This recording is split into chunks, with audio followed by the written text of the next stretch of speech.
October 2004. Did I read a ton of horror? No, I didn't. There's just a little tiny bit. I wasn't as organized back in 2004. Nowadays, well, I read more horror than anything nowadays. But during October, I try to just read all horror, usually some sort of theme to what I'm doing. But back in 2004, it's just a medley of different books, different styles, different genres. This is really a terrible introduction. I did not think this through. But anyway, let's get into the books that I read in October of 2004, starting with, excuse me, Star Wars, MedStar 1, Battle Surgeons by Michael Reeves and Steve Perry. And this takes place during the Clone Wars. And so it's the Republic versus Separatists. And takes place on a planet called Drongar, something like that. And there's some sort of priceless plant that people want, but our focus is a mobile medical unit. So think MASH, the TV show MASH, without the comedy in the Star Wars universe. Or maybe China Beach would be a better example, but I never watched that. But that was, I believe, doctors and nurses in a war zone. So you have all these different medical personnel. There are main characters, doctors and nurses. There's a Jedi Padawan, and they're dealing with basically all these wounded people, probably some sick people as well. But, you know, the people are fighting over this priceless plant. You're having battles between the Republic and the Separatists, and we're focused on the medical people that are trying to take care of them and try to keep themselves alive. And I'll just, right off the bat, I followed this up with Star Wars MedStar 2, Jedi Healer by Michael Reeves and Steve Perry. So this is just a duology. There's just the two books telling one big story. And I really, really liked this. I enjoy the Star Wars books that don't feature main characters. I mean, I like a lot of them that do feature main characters, but I like the ones that don't a little more because you never know what's going to happen. They're characters that could be killed off at any moment. You know, they're not going to kill off, generally speaking, not going to kill off our main movie characters. I've mentioned all this before, but so I like it when you don't know any of these characters could be killed off. And I like the medical aspect to it. I like this sort of dedicated location. Even though it's Star Wars, it should span the galaxy. We're just on this one planet, basically following this small group of characters dealing with all these bigger issues. So Star Wars, MedStar, books 1 and 2, Battle Surgeons, Jedi Healer, Michael Reeves and Steve Perry wrote both, and I enjoyed them both. I followed that up with 5 Seasons of Angel, edited by Glenn Yeffeth, or however you would pronounce that name.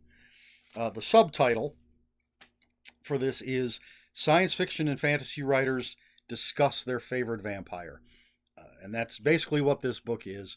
You just have a bunch of different science fiction and fantasy writers writing essays about the character and the TV show Angel. So not just the character of Angel, but a bunch of the other characters as well.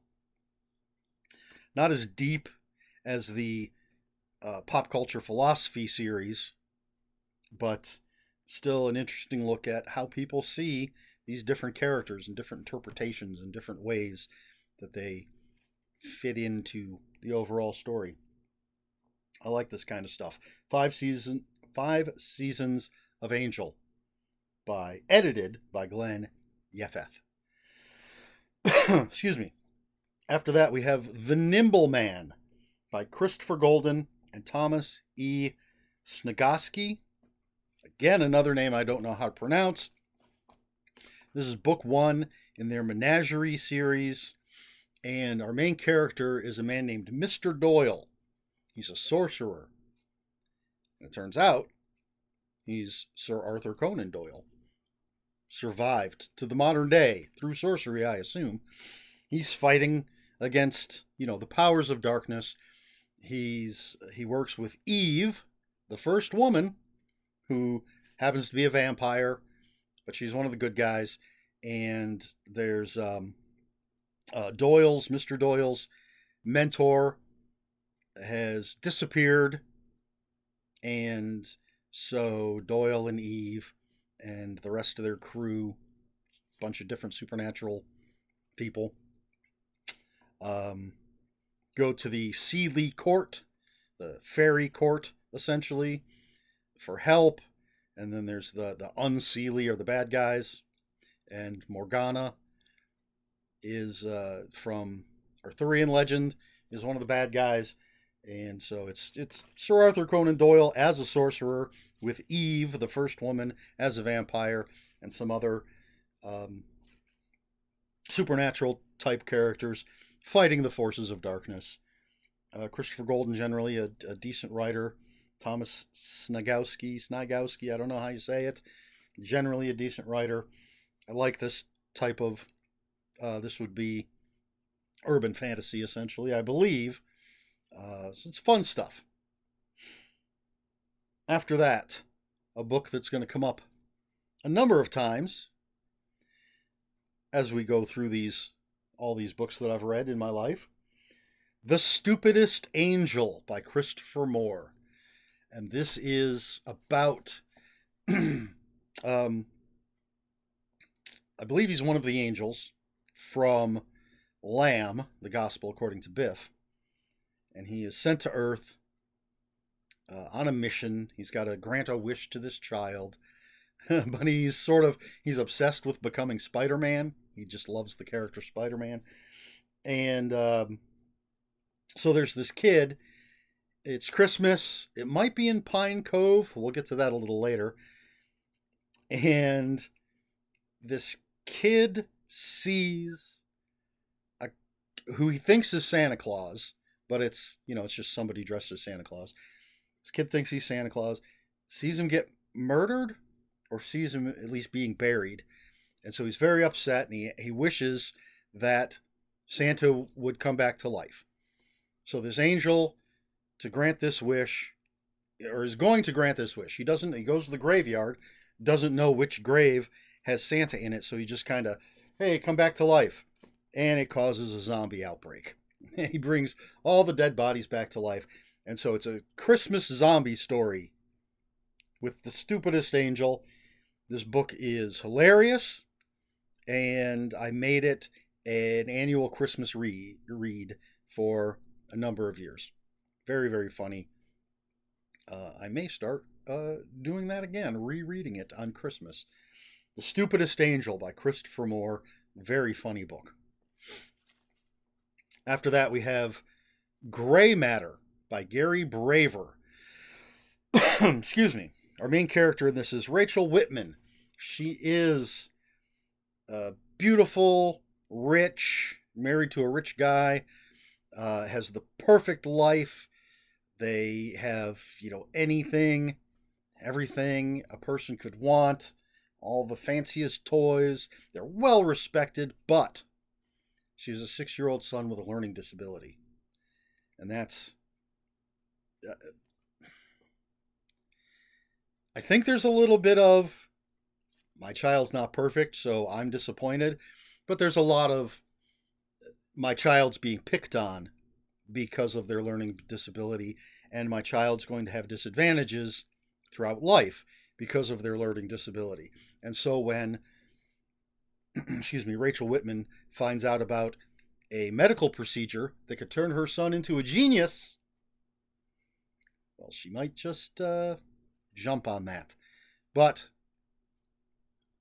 as we learn, there are a number of children who have gone through this procedure who seem to be geniuses, but one of them has ground their teeth down to nubs. One of them can't stop thinking about trying to kill their grandfather.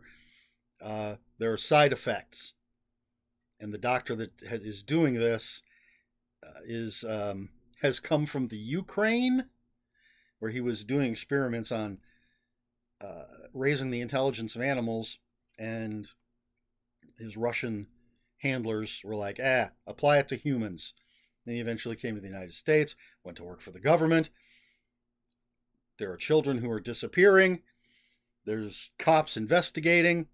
It's a medical thriller, and probably not bad. I think this is the second Gary Braver book that I read. But that's all I can say about that. Followed that up with The Doomsday Brunette by John Zakar and Lawrence Gannam. This is the second book featuring Zachary Nixon Johnson. It takes place in 2057. And Zachary is the last private eye on Earth. And he is hired by Ona Thompson, who is one of 4 women who are genetically enhanced to be super women. They're known as the Thompson Quads. One of them has been murdered. Ona hires Zachary Nixon Johnson to find out who the killer is. These are a great mix of old-fashioned noir private detective stuff like Philip Marlowe or Sam Spade, and light-hearted science fiction. I really enjoy this series. As I said, this is the second book in the series. I don't remember how many there are exactly. We'll get to some more. But really, really a lot of fun. The Doomsday Brunette. After that, we have Crisis 4 by Andy McNabb. Andy McNabb is a former SAS officer or member. I don't know what you'd call them. Soldier. For the UK, for Britain. Special. I forget what SAS stands for. I know it. I just can't remember it at the moment. But anyway, the author, Andy McNabb, is former SAS. So his main character is Nick Stone, who's former SAS and now working for like more of a clandestine government agency where anything he does is completely deniable. There's a woman named Sarah Greenwood, who is the only woman that Nick Stone has ever been completely open and honest with. And he's been assigned to track her down, hunt her down, because there's some great conspiracy, and she's the key to this conspiracy. I like the authenticity that someone like Andy McNabb brings to this sort of book, and I like espionage and thrillers and that sort of thing. It's Crisis 4 by Andy McNabb. Special Air Service. That's what SAS stands for. It's Crisis 4, Andy McNabb.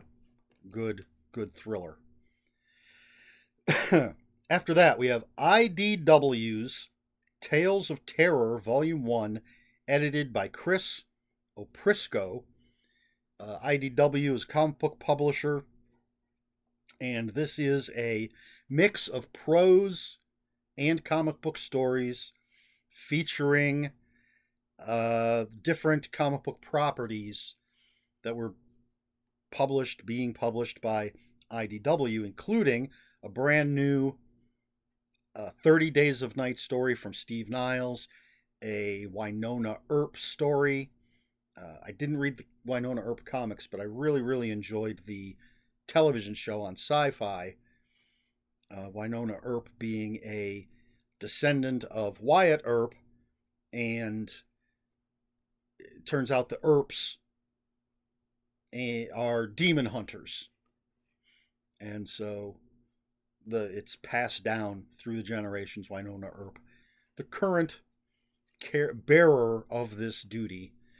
So a lot of fun. There was a comic called CVO. There's a story in here. It's Covert Vampiric Operations, something like that. There's a story for that in here. So a bunch of different stories based on IDW properties. I think they're all written by the people that have written or created those properties. But and as I said, a nice mix of prose and comic book stuff. So IDW's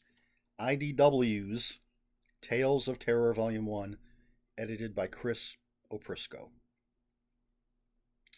Then we have Powers of Detection, edited by Dana Stabenow. And this is an anthology of mystery fantasy stories, or fantasy mystery stories.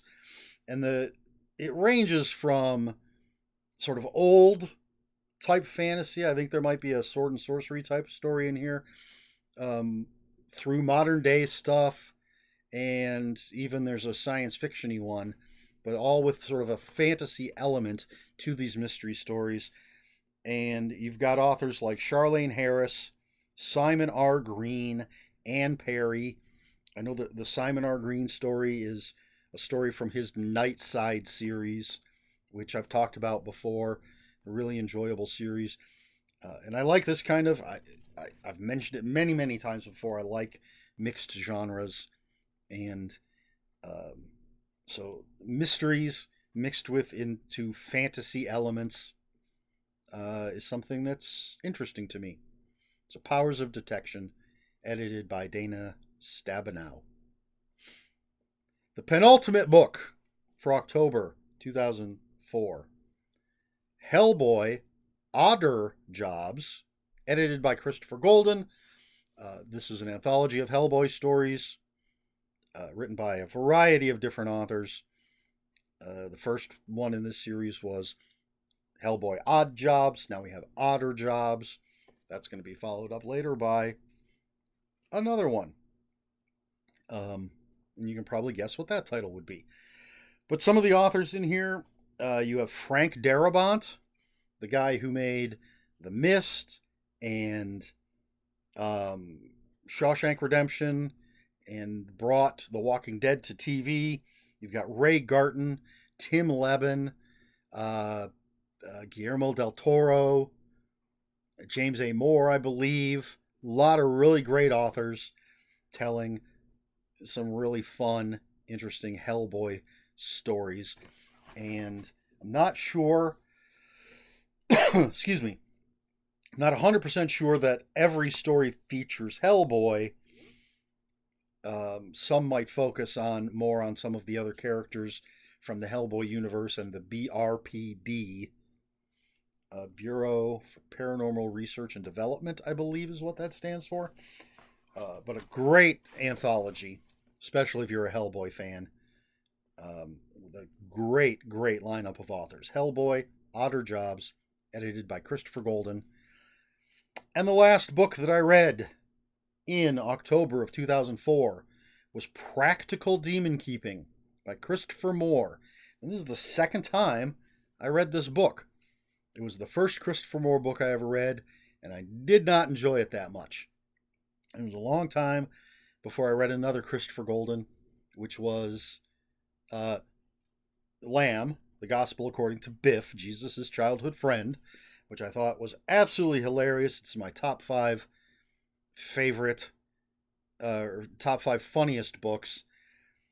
And so after that, I read The Stupidest Angel and then decided, all right, I'll go back. I'll give Practical Demon Keeping another try. And I actually enjoyed it more the second time. And what we have here is our main character is Travis O'Hearn. He's 100 years old, but he looks about 20, and he's traveling. He travels with a demon named Ketch, who is sort of not completely controlled, but bound to Travis O'Hearn. So Travis O'Hearn and Ketch have a bond.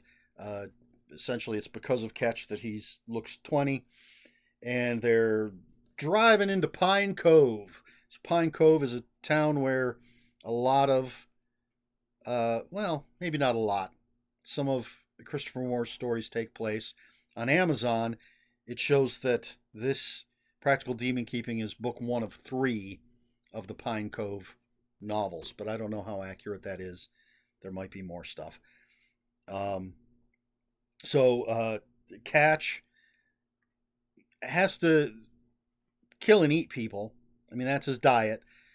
Travis kind of steers him towards criminals, but they're coming into Pine Cove. There's this genie or djinn that is the adversary of Ketch, but can't attack him directly. So he's sort of manipulating, I think, the mayor of Pine Cove to try to take out Ketch. All sorts of crazy shenanigans going on with all sorts of crazy characters. And as I said, I enjoyed it much more the second time that I read it than I did the first.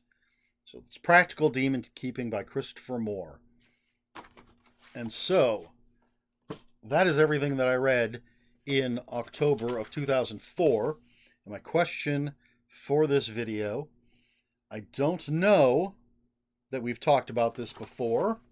I'm really running out of subjects and questions and things. So, comedy and horror. Horror comedies. What's your opinion?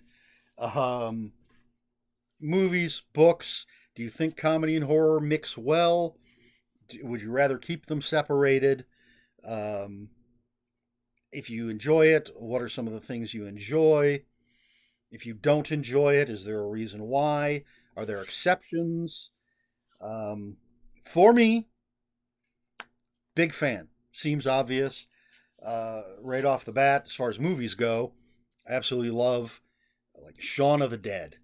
That's an amazing film that is, I think, a great blend of horror and comedy because the comedy comes from the characters and some of the situations they're in, whereas the horror is truly horrific. There are some horrible, horrible things that happen in that movie. And then, Evil Dead, the Evil Dead movies. I think the first one, I think the comedy comes from the low budget. The second one, definitely comedy. Army of Darkness, definitely comedy. Excuse me. My eyes are very dry and itchy. And even a couple of the scary movies where they're spoofing and the comedy comes less from the characters, although there is some of that, and more from just joke after joke after joke. And again, spoofing tropes, spoofing things that have happened in movies. I enjoy those well enough. Not all of them. They get kind of stupid. Some might say that all of them are stupid. And then as far as books go, the Christopher Moore stuff leans more heavily into the comedy,